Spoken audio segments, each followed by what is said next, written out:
आपने ऐसे जुमले सुने होंगे कि लोगों को अगवा कर दिया गया, 2 लोग मारे गए, बच्चे पीटे गए, मुझे ऑफिस में बुलाया गया, वो डांटे गए, या उनकी बेइज्जती की गई, या मेरी बेइज्जती की गई। तो ऐसे जुमले जो है वो पास्ट इंडेफिनिट टेंस से ताल्लुक रखते हैं। वो पास्ट इंडेफिनिट टेंस के पैसिव वॉइस वाले जुमले हैं, एक्टिव वॉइस वाले नहीं है। एक्टिव वॉइस में ऐसे होते हैं कि मैंने उन उसकी बेइज्जती की, मैंने उसे पीटा, मैंने उसे पकड़ा, मैंने उसे गिरफ्तार किया, ठीक है, या उसने या हमने। लेकिन पैसिव में क्या होता है कि समटाइम्स हमें बिल्कुल सब्जेक्ट ही मालूम नहीं है कि किसने मुझे या किसने उसे या किसने हमें जो है ठेस पहुंचाया। तो उस वक्त फिर हम पैसिव वॉइस का इस्तेमाल करते हैं पास्ट इंडेफिनिट टेंस में। पास्ट इंडेफिनिट टेंस बड़ा सिंपल टेंस है। उसमें कुछ एक्टिव वॉइस में कुछ ट्रिक्स थे जो हमने सीखे, वो सेकंड फॉर्म ऑफ वर्ब का, फर्स्ट फॉर्म ऑफ वर्ब का, ठीक है। अब देख ले पास्ट इंडेफिनिट टेंस, इसको उर्दू जुबान में कहते हैं पहले माजी मुतल्लक समाना, ठीक है। और वो काम जो माजी करीब में हमने किया हो उसको कहते हैं past indefinite tense. Passive voice में वो काम जो माजी करीब में हुआ हो उसको हम फिर पैसिव वॉइस का नाम देते हैं। पैसिव वॉइस देख ले, तीन चीजें एक्टिव वॉइस में होती है और तीन चीजें पैसिव वॉइस में होती है जब हम सीखते हैं। पहली चीज जो है वो उर्दू आइडेंटिफिकेशन है। मैंने खाना खाया, मैं बाजार गया, उसने दरख्त काटी, यानी अलिफ में या तो आखिर में अलिफ आता है, या चोटी ए आती है, या बड़ी ए आता है। ओके, ये उर्दू जुमले कुछ ऐसे आते हैं इस टेंस के। बहुत ज्यादा इस्तेमाल होने वाला टेंस भी है पास्ट इंडेफिनिट टेंस। और उसके बाद क्या है, इसका जो हेल्पिंग वर्ब है वो डिड है। ये डू का सेकंड फॉर्म ऑफ वर्ब है। यहाँ पर बतौर जो हेल्पिंग वर्ब इस्तेमाल होता है पास्ट इंडेफिनिट टेंस में। सादा जुमलों में हम इतना इस्तेमाल नहीं करते हैं, नेगेटिव और इंट्रोगेटिव जुमलों में हम उसको इस्तेमाल कर सकते हैं। बतौर मेन वर्ब अगर हम इस्तेमाल करेंगे तो फिर उसको हम सादा जुमलों में इस्तेमाल कर सकते हैं, जैसे कि आई डिड वर्क, मैंने काम किया, ठीक है। आई डू वर्क, मैं काम करता हूँ, आई डिड वर्क, मैंने काम किया।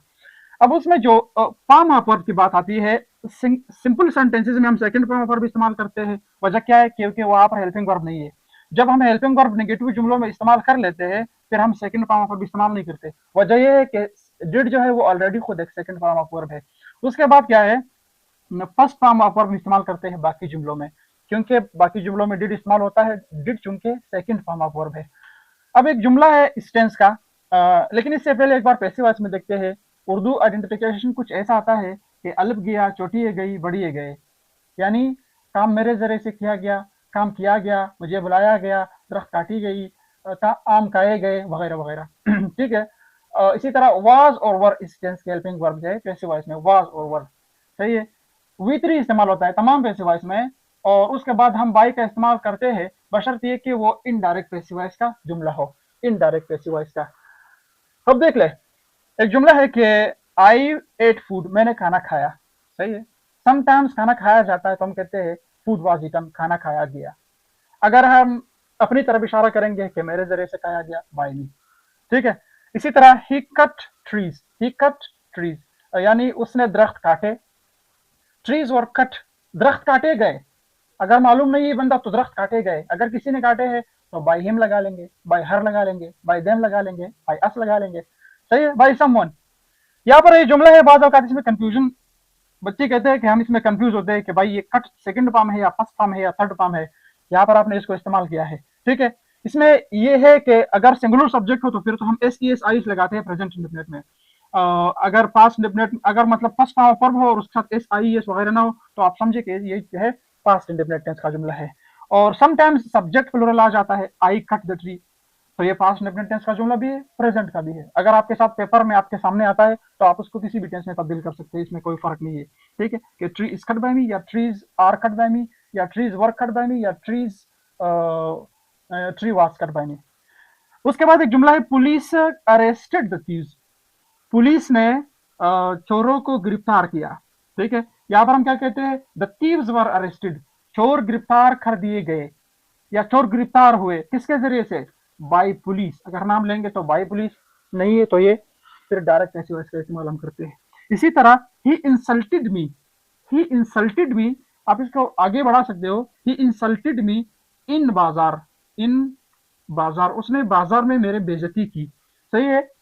आई वॉज इंसल्टेड बाय देम, मेरी बेइज्जती उनके जरिए से की गई, या आई वॉज इंसल्टेड, मेरी बेइज्जती की गई इन बाजार। ये फिर ये जो आपका ये आता है ईओपी आता है, इसको आप हमेशा आखिर में लिखेंगे इन बाजार, ठीक है। ये हमेशा आप इसको फिर आखिर में लिखेंगे।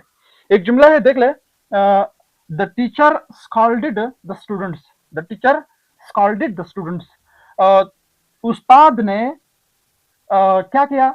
स्कॉल्ड का मतलब क्या होता है? स्कॉल्ड का मतलब होता है डांटना।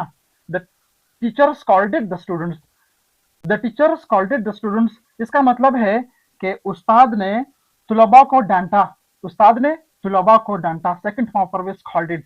ये कैसा होता है फिर? द स्टूडेंट्स वर स्कॉल्डेड, यानी तुलबा डांटे गए, स्टूडेंट्स जो है वो क्या हुए? डांटे गए। किसके जरिए से? टीचर की बारी है तो वहां पर बाय द टीचर हम लिख लेंगे, सही है। उसके बाद है they called me, they called me. They called me का मतलब क्या है? उसने, उन्होंने मुझे बुलाया। अगर आप डायरेक्ट पैसिव वॉइस में लिखेंगे कि आई वॉज कॉल्ड, मुझे बुलाया गया, ठीक है। इनडायरेक्ट पैसिव वॉइस में I was called by them. अगर यहाँ पर सब्जेक्ट हो तो वहां पर हम लिखेंगे बाय देम। सब्जेक्ट होते हैं यहाँ पर ही, आई, पुलिस, ही, द टीचर, दे। ये क्या होते हैं? ये एक्शन परफॉर्मर होते हैं। खाने का अमल करते हैं, काटने का अमल करते हैं, पकड़ने का अमल, बेइज्जत करने का अमल, सही है, और डांटने का अमल, इसी तरह बुलाने का अमल, ये सब्जेक्ट यहाँ पर करते हैं। यहाँ पर अगर हम देख ले, सब्जेक्ट आप देखते हैं सबसे आखिर में चले जाते हैं, वो एक्शन को रिसीव करते हैं। ऑब्जेक्ट जो होते हैं, ऑब्जेक्ट शुरू में लाए जाते हैं। ऑब्जेक्ट के जरिए से हम काम परफॉर्म करते हैं, जबकि क्या करते हैं, और वहां पर जो है ऑब्जेक्ट के जरिए से काम हम रिसीव करते हैं कि भाई ये जो खाने का अमल है, काटने का अमल है, पकड़ने का अमल है, ये तुमने किया है या आपने किया है, ये उस केस में हम डाल देते हैं। तो ये था fast independent tense. Fast independent tense के ये एक्टिव वॉइस थे, यानी, और वो जो थे क्या है? पैसिव वॉइस है। मुझे उम्मीद है कि आपको ये टेंस बहुत ही आसानी से समझ में आया होगा। अब हम आगे पढ़ेंगे, कौन सा टेंस पढ़ेंगे? इसके बाद फ्यूचर इंडेफिनिट टेंस पढ़ेंगे। बहुत ही इंटरेस्टिंग टेंस है, बहुत ज़्यादा इस्तेमाल भी होता है वो टेंस भी।